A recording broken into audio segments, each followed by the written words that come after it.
جن کے لغوی معنی ایسی نہ دکھائی دینے والی مخلوق ہے جس میں بے شمار غیر معمولی خصوصیات ہوتی ہیں، جو آگ کے شعلوں سے پیدا کی گئی ہے۔ ان جنوں میں بعض مومن اور صالح جبکہ بعض کافر و سرکش ہوتے ہیں۔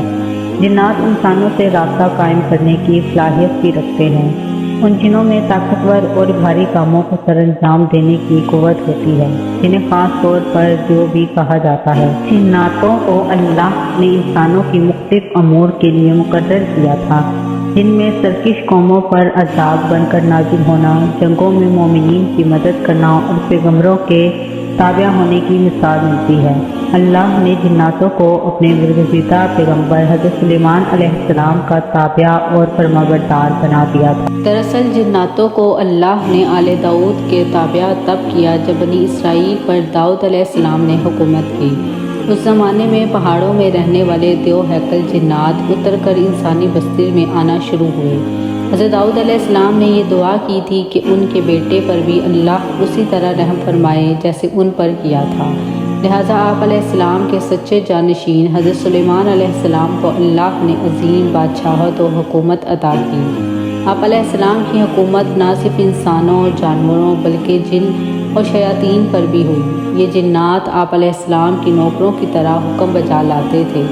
وہ آپ علیہ السلام کے حکم پر بڑی بڑی عمارتیں بناتے تھے۔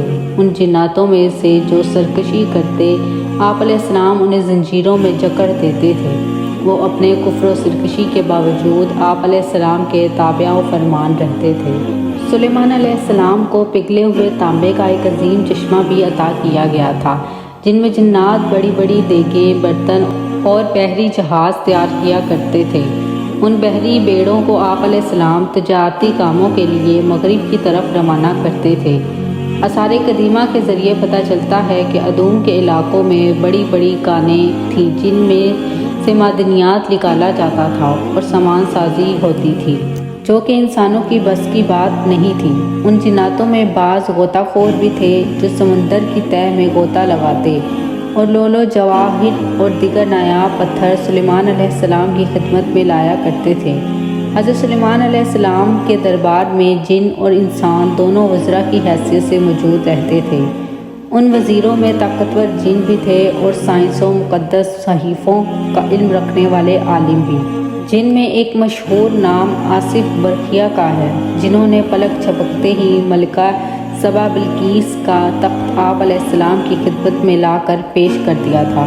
جب بنی اسرائیل پر حضرت داؤد علیہ السلام کی بادشاہت ہوئی تو اللہ نے آپ علیہ السلام کو ایک مسجد بنانے کا حکم دیا۔ لہٰذا حضرت داؤد علیہ السلام نے بیت المقدس کی بنیاد اسی مقام پر رکھی جہاں حضرت موسیٰ علیہ السلام کا خیمہ نصب تھا۔ اس مسجد کی تعمیر مکمل ہونے سے قبل ہی آپ علیہ السلام کی وفات ہو گئی، لہٰذا اس عمارت کی تعمیر کا کام کو آپ علیہ السلام کے فرزند حضرت سلیمان علیہ السلام نے جاری رکھا۔ آپ علیہ السلام کے حکم سے جنات بیت المقدس کی تعمیر کے کام میں مقرر کیے گئے۔ وہ بڑے بڑے چٹان کو دور دراز کے علاقوں سے لاتے اور مسجد کے ستونوں کی بنیاد رکھا کرتے تھے۔ ان قدیم اور عظیم چٹانوں کو آج بھی مسجد اقصیٰ کے اندرونی حصوں میں دیکھا جا سکتا ہے۔